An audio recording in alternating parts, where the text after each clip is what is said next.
Hello everyone, this is Moi, and in this tutorial we are going to start analyzing what is monolithic architecture, and we will talk about design advantages and what are the challenges we are going to face, and transition to modern alternatives. That is just a word we will say end of this video. So let's start. So we'll start from the introduction. So what is the monolithic architecture? So monolithic architecture is something, it's a basically software architectural style where all of the component of the software are allocated in a single unit, and it is basically a traditional approach that we follow in the past. So you can say there are let's suppose an example. Let's take an example of e-commerce. So in the e-commerce we have multiple things, like we have delivery management, we have order management, we have consumer event management. So delivery management is responsible for delivering or courier the things to the customers, and order management is responsible for the creating order, managing orders, and all the stuff related to the orders we are managing inside this order management. And the consumer management is related to the details with respect to users, like their profile details, their credit scores, and the other stuff which relate to the users, their address and other stuff too. So all those three components are going to combine into a single package or a single unit.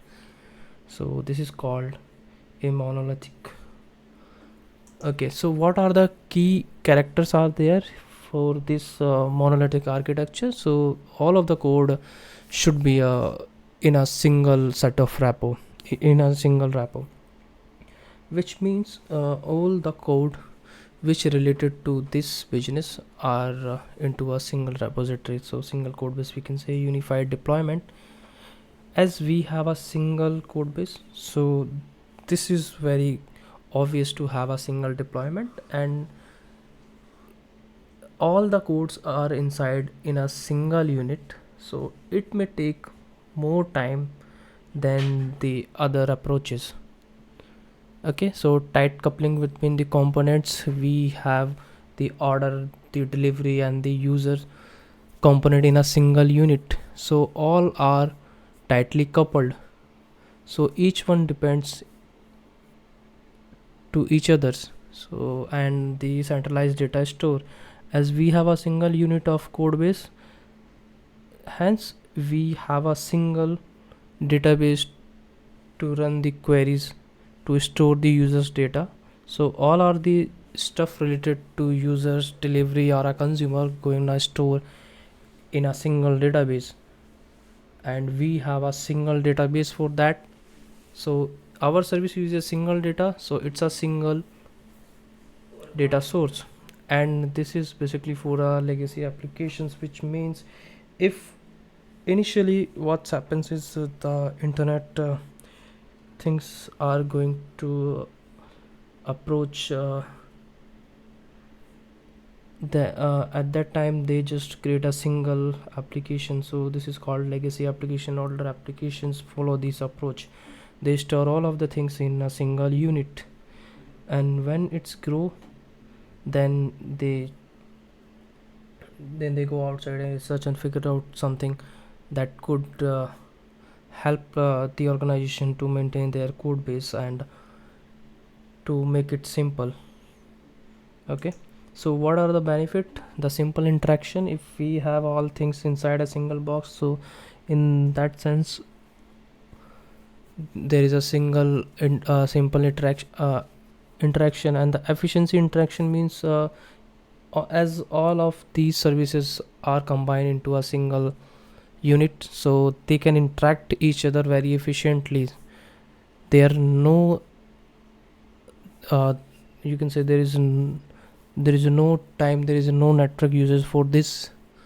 So as we can go with the third point, which is performance. So obviously performance going to be fast going to increase in terms of monolithic architecture if we are using this.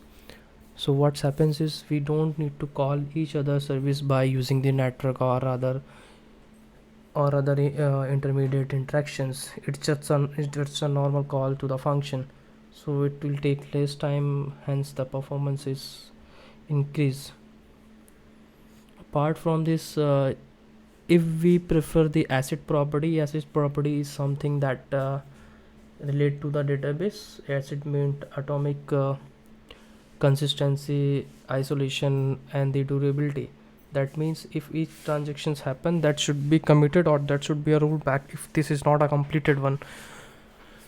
So in this case, what we think, let's suppose we have a multiple applications which interacts each other to complete a business transaction. That in that scenario, if any of the service gonna fail, it will make the impact of the all transaction. That should be all other service make those transaction uh,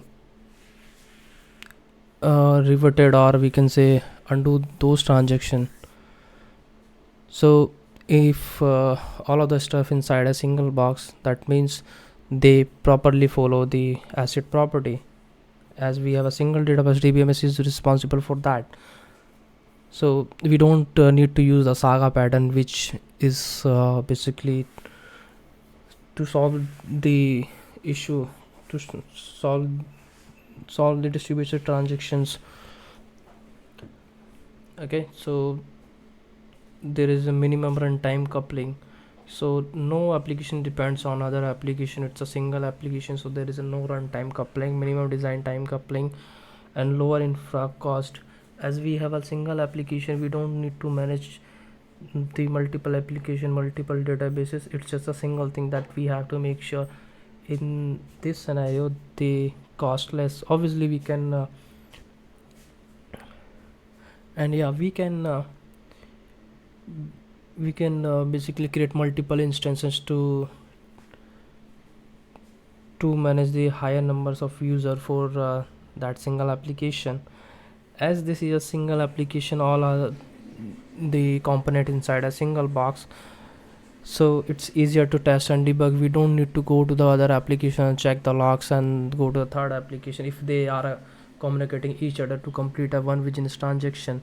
So it's easier to test and easier to debug, as whole things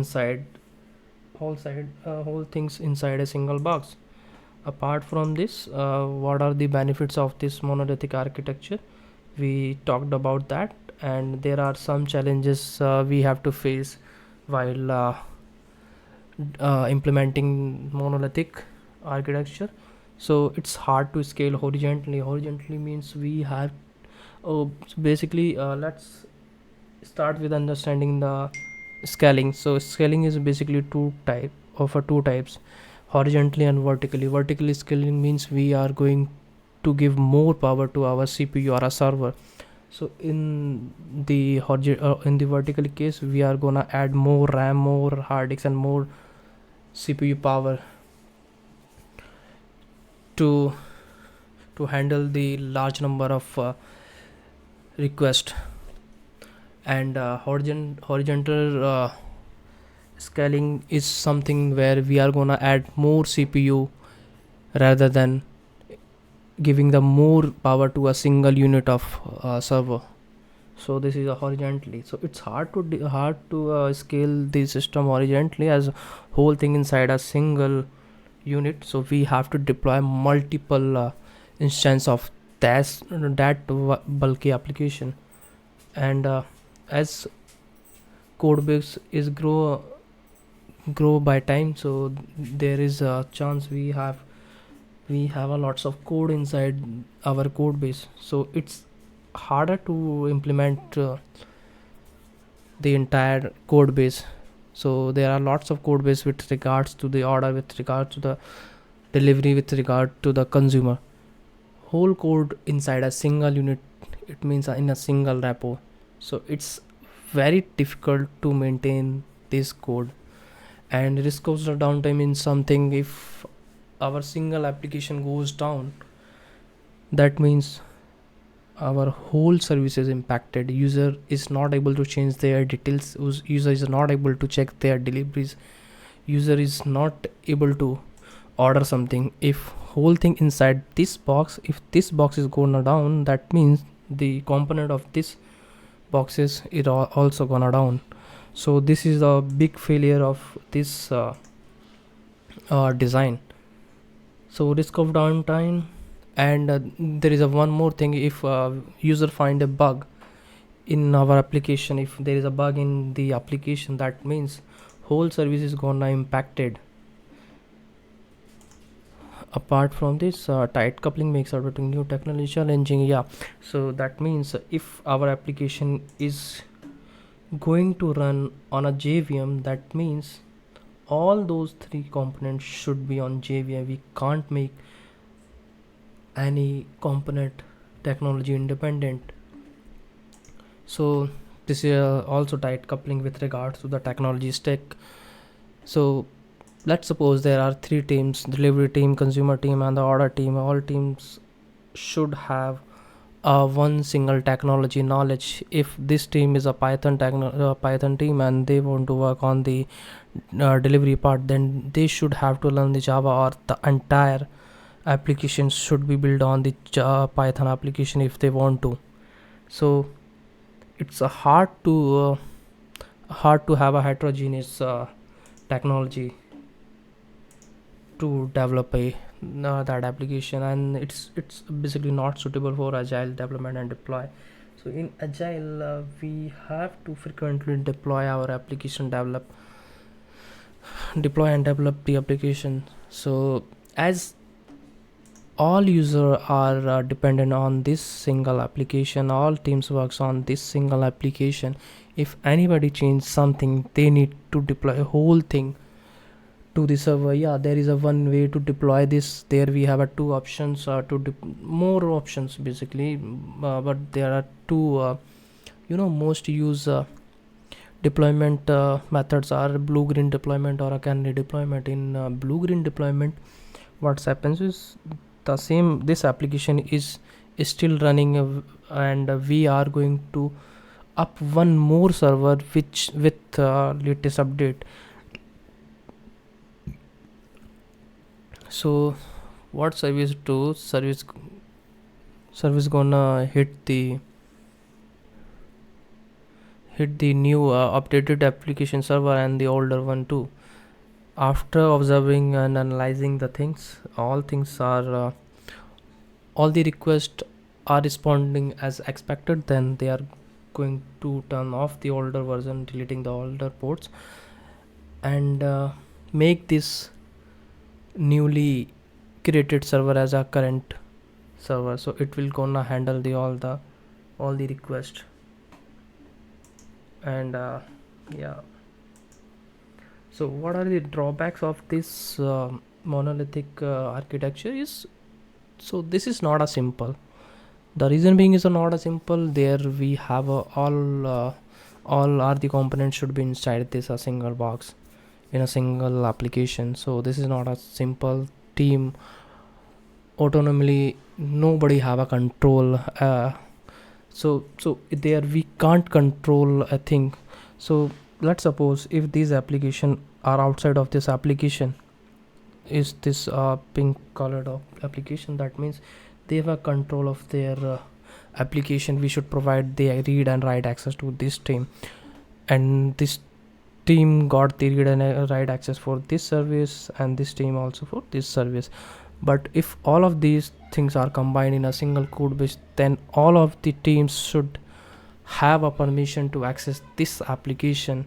That means the order team can intersect with the delivery team code base, so which may impact the security and the read and write operation between the multiple domains. So this can impact the other team members. Yeah. So, and a faster deploy pipeline, so this means that is not possible to deploy a service. Yeah. So deploy service fastly, as we have all things combined into the single box. So this becomes a bulky, so it takes time to deploy. Multiple tag stake is a limitation for this service, for this monolithic architecture. Segregated by characteristics means, so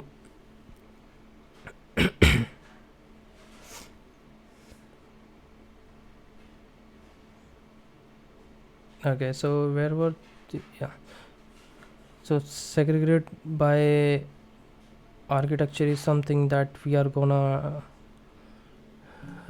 so we cannot segregate by characteristic, means we cannot there are multiple characteristics. Let me show you a page before going ahead. So this is a page from where we can learn the things that we wanted to. So are the whole of the story, whatever I mentioned to you. Okay, so segregated means the cap theorem. So we cannot so we cannot make sure the scalability, reliability, and security at the same time. Persistence, P for persistence cap. So consistency, availability, and persistence, we cannot make sure in this, and we can't scale it as much as we can scale the microservice architecture. So the answer of this question is transition to model alternatives is a microservice architecture. Microservice architecture is something that